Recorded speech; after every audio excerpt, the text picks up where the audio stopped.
आप देख रहे हैं देश news network, India number 1 network, भारतीयों। नमस्कार, मैं शैली श्रीवास्तव। आप देख रहे हैं देश न्यूज नेटवर्क। पटना नगर निगम के मेयर पद के भावी उम्मीदवार डॉक्टर अजय प्रकाश ने कहा है कि एक चिकित्सक के तौर पर उन्होंने जिस तरह से जनता की सेवा की है, उससे प्रभावित होकर ही लोग उन्हें पटना का मेयर बनाना चाहते हैं। डॉक्टर अजय प्रकाश ने कहा कि अगर चुनाव में उन्हें जनता का आशीर्वाद मिला तो वह पटना को देश भर में नंबर 1 बनाएंगे। मेरा नाम डॉक्टर अजय प्रकाश है और मैं बिहार एक्यूप्रेशर योग कॉलेज का सचिव हूँ। पेशे से चिकित्सक हूँ। शिक्षण संस्थान के साथ साथ चिकित्सा कार्य करके मैं समाज की सेवा करता हूँ। इसके अलावा 2017 में भारतीय चिकित्सा केंद्रीय परिषद आयुष मंत्रालय के लिए निर्वाचित हुआ था। बिहार के सारे डॉक्टर्स जो हैं वो हमारे वोट दे करके हमको पहुंचाए थे। आयुर्वेद, यूनानी, सिद्धा, एक्यूप्रेशर, योग, इन सभी विधाओं के विकास के लिए अपना मैं कार्य करता रहता हूं। उसके साथ साथ समाज में जिस तरह की भी कोई ज़रूरत आवश्यकता पड़ती है वहां पर मैं उपस्थित रहता हूं। यही मेरा छोटा सा परिचय है। जिस स्वास्थ्य सेवाएं आप लोगों को देते रहे हैं, स्वास्थ्य बनाते रहे हैं, राजनीति में अब आने का क्या कारण हो गया?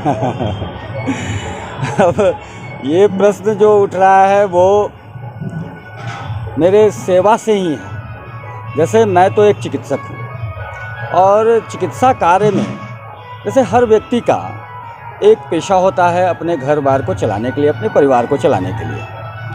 तो मैंने चिकित्सा सेवा को चुना, चूँकि मेरी 3 पीढ़ियाँ चिकित्सा सेवा में रही हैं। आप ध्यान से देखेंगे तो चिकित्सा सेवा में सेवा ही निहित है। मतलब अगर पेशा से तुलना किया जाएगा चिकित्सा का, तो उसमें जो कार्य का संपादन एक चिकित्सक द्वारा जो किया जाता है उसमें सेवा निहित है। तो उस कारण उसके साथ साथ शिक्षण संस्थान में भी हमने सेवा दिया और करीब करीब 1 लाख से अधिक युवाओं को आत्मनिर्भर बनाने का कार्य किया है। उसके साथ साथ आयुष मंत्रालय में भी मैंने सेवा दिया है। इन सभी के जब जो दायित्व मुझे मिला है, उन दायित्व का निर्वहन मैं आप सभी के नज़र में, जनमानस के नज़र में बहुत ही अच्छे ढंग से किया है, क्रिएटिविटी के साथ किया है, नए साथ के साथ किया है। इन सब बातों को देखते हुए जनमानस अब तक करीब 25,000 से ऊपर लोग, हमारे शुभचिंतक, उन लोगों के द्वारा ये कहा जा रहा है कि अभी वर्तमान समय में जो बिहार सरकार का नया अध्यादेश आया है उसके तहत मेयर और डिप्टी मेयर का चुनाव डायरेक्ट जनता करेगी। वैसी स्थिति में आपका मेयर के चुनाव में आना अत्यंत आवश्यक है। उनका कहना है तरह तरीके से कि अगर आप आते हैं तो पटना का स्वरूप बदलेगा। जैसे आप जिन क्षेत्रों में पहले भी आप लोग को दायित्व तो मिला है, अगर मेयर के दायित्व में आप आते हैं तो पटना का स्वरूप बदलेगा और पटना जैसा होना चाहिए, जो हमारी पुरानी गाथा कहती है बिहार की कि भारत विश्व गुरु रहा है, लेकिन उसके जड़ में बिहार ही रहा है। बिहार में ही हमारे अशोक रहे हैं, बिहार में ही हमारे चंद्रगुप्त रहे हैं, चाणक्य रहे हैं, महर्षि सुश्रुत रहे हैं, भगवान बुद्ध को भी बिहार से ही ज्ञान मिला है, आर्यभट्ट हमारे हैं। मतलब चिकित्सा विज्ञान से लेकर के संस्कृति आदि सभी तक का, गणित तक का यहाँ से उद्भव हुआ है और यहाँ का अनुसरण दूसरे जगह के लोग करते हैं। तो क्यों पीछे हो गया है आज के डेट में पटना? क्यों आज 45वें स्थान पर है पटना? अगर पूरे देश की ही बात की जाए तो 45वां स्थान है। निश्चित रूपेण यह गाथा, पुरानी गाथा जो है, उस पुराने विश्व गुरु का जो मूल के अंदर है पाटलिपुत्रा, उस पाटलिपुत्र की पुरानी गाथा को आप लाने में सक्षम हैं। यही जनमानस का निर्देश हो रहा है। 25,000 से ऊपर निर्देश हो चुका है। उन लोगों का मानना है कि ये डॉक्टर अजय प्रकाश, आयुष मंत्रालय हो या चिकित्सा क्षेत्र हो या शिक्षण संस्थान का क्षेत्र हो, हर जगह अपनी पूरी तन्मयता के साथ कार्य करता है। ये अगर मेयर के रूप में आ गया तो निश्चित रूपेण पूरी तन्मयता के साथ क्या पटना में क्या स्वच्छता होनी चाहिए, क्या स्ट्रीट लाइट की जहाँ ज़रूरत है वो होनी चाहिए, क्या महिलाओं की सुरक्षा की बात होनी चाहिए, क्या आवागमन का कितनी व्यवस्था होनी चाहिए, गड्ढों का जो शहर अभी बन गया है, तरह तरह की बातें आ रही हैं। पार्क कहीं पर नहीं है बच्चों को खेल। हम लोग के समय में तो पार्क हुआ करता था, आज के समय में पार्क कहीं नहीं मिल रहा है जहाँ के बच्चे खेले और उनका मानसिक और शारीरिक विकास हो जाए। उस तरह की बातें हो। पढ़ने के लिए अच्छे स्कूल और अच्छी व्यवस्थाएं, आवागमन के लिए बसों में अच्छी सुविधाएं, महिलाओं को सुविधाएं, बुजुर्गों को सुविधाएं, इस तरह की बहुत सारी ऐसी बातें हैं जो कि की जा रही हैं, लेकिन कुछ कम किया जा रहा है। कूड़ा डंपिंग की अगर हम बात करते हैं तो कूड़ा डंपिंग में तो ऐसे ऐसे मशीनें आ गई हैं जो कि रिसाइकिल होकर के वो सदुपयोग करने लायक हो जाती हैं। उसकी नितांत आवश्यकता है। पटना में कूड़ा बिल्कुल समाप्त हो जाएगा। आजकल तो फूल को आप देखते होंगे कि फूल को भी नया रूप स्वरूप दे करके उसे सेंट आदि पता नहीं खाद वगैरह बहुत कुछ बना दिया जाता है। तो जनमानस का ये मानना है कि ये क्रिएटिव माइंड है, और मैं अपनी ओर से मैं बता रहा हूँ कि अगर ये संख्या 1 लाख तक जाती है जनमानस की, तो मैं निश्चित रूप से मेयर के चुनाव में आऊँगा और जनमानस पटना को बदलते हुए देखेगी। मेरा अपना मानना है कि जिनसे भी ज़रूरत पड़े, अगर जनमानस की भावना से, उनके जानकारी से, उनकी क्या आवश्यकता है उसकी मैं सर्वे कराऊंगा, उनकी बातों को जानूंगा। संबंधित पदाधिकारी, संबंधित राज्य सरकार, संबंधित केंद्र सरकार, वैज्ञानिक, इन सभी के साथ मंत्रणा के साथ हम लोग निश्चित रूपेण पटना को बदलने का काम करेंगे। निश्चित रूपेण अगर मैं मेयर के चुनाव में आता हूं और जनमानस ही चूँकि कह रही है, तो हम लोग बड़े अंतर से जीत दर्ज करेंगे और पटना को बदलते हुए दिखेगी सारी जनता। ये तो तय हो चुका है ना कि आपका आना तय है ना, लगभग 25,000 की संख्या वो पहुंच चुकी है, उससे अधिक पहुंच चुकी है। आज भी मेरे मोबाइल में अभी हमने देखा कि सुबह से, मैं तो एक्चुअली रात में ही देखता हूं, लेकिन कहीं पर फुर्सत मिल जाती है तो 5 मिनट के, तो गाड़ी में मैं बैठे बैठे देखा था कि सुबह से लगभग 3,000 लोगों का SMS, व्हाट्सएप, इन सभी के माध्यमों से हमारे पास और आया हुआ है कि नहीं, आपको तो मेयर के चुनाव में आना ही है। तो उनकी मांग है, तो जनता की मांग, जनमानस की मांग को कोई ठुकरा नहीं सकता। और ख़ास करके मैं तो खैर सोच ही नहीं सकता हूं कि मैं उनके विरुद्ध जाऊं, क्योंकि मैं तो पूरी तरह से। क्या लेंगे अगर आपको जनता जितवा के लाती है, तो एक अहम फैसला क्या लेंगे? प्राथमिकता क्या रहेगी? प्राथमिकता सबसे बड़ी, मैंने शुरू में ही बताया कि भारत विश्व गुरु रहा है, उसका मूल में बिहार रहा है और बिहार में पाटलिपुत्र रहा है। तो 45वां स्थान क्यों?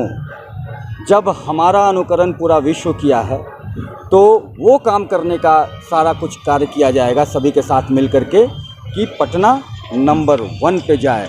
मतलब कि इंदौर सहित सारे राज्य के सभी बड़े शहर पटना का अनुकरण करें और वो कहें कि क्या स्वच्छ पटना है, क्या सुंदर पटना है, क्या संतुलित पटना है और क्या सही पटना है, जहाँ पर कि पानी का जमने का कहीं कोई समस्या तो होना ही नहीं है। ये सब तो सपना हो जाएगा लोगों के लिए कि पटना में पानी भी जमता था।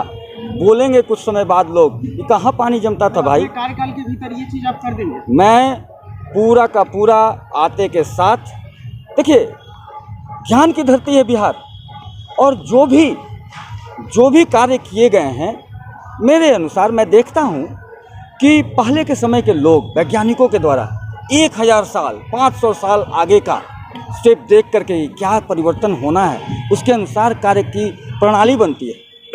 तो अभी तो मौका है। अभी हमारे यहाँ क्या हो रहा है कि अगले 10 साल तक का सोच करके उसके अनुसार जो है प्लानिंग की जाती है, जो कि 10 साल में क्या 5 ही साल में फेल करने लगता है। सड़क जाम हो जाता है, नाले जाम होने लगते हैं। लेकिन अगर हम लोग वो प्लानिंग एक लंबे अरसे के लिए करें, चूँकि आप और हम ये सभी जान रहे हैं कि स्मार्ट सिटी के रूप में पटना घोषित हो गया है और करोड़ों करोड़ रुपए का फंड भी आ रहा है। अगर सही ढंग से उसका समायोजन किया जाए, उसको खर्च किया जाए, तो हम लोग ये बेस लेकर चलें कि कम से कम, जैसे अमेरिका भी आज के समय में कर रहा है, 200 साल का उसकी प्लानिंग होती है, तो कम से कम हम लोग अपने पुराने जो पूर्वज हैं हमारे, जो 1000 साल की पहले की प्लानिंग करते थे, आगे की प्लानिंग करते, तो कम से कम हम लोग 200 साल के तो आगे की प्लानिंग कर सकते हैं।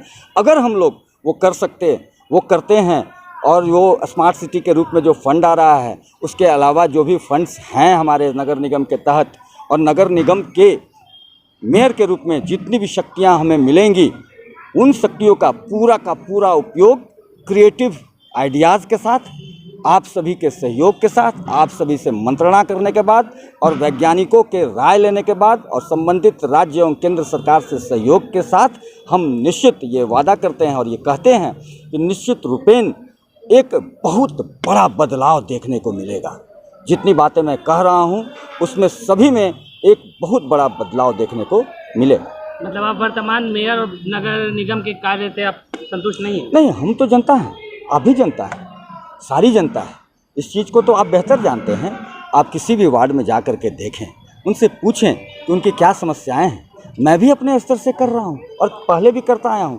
मैंने जब कोविड के समय में ऑक्सीजन की कमी की बात आ रही थी, मैंने ऑक्सीजन वितरण करने का कार्य किया। वैसे कोविड के लोग जिनको कि भोजन, जिनसे लोग सटना नहीं चाह रहे थे, उन लोगों के पास भोजन पहुंचाने का कार्य किया, अलाव जलाने का कार्य किया।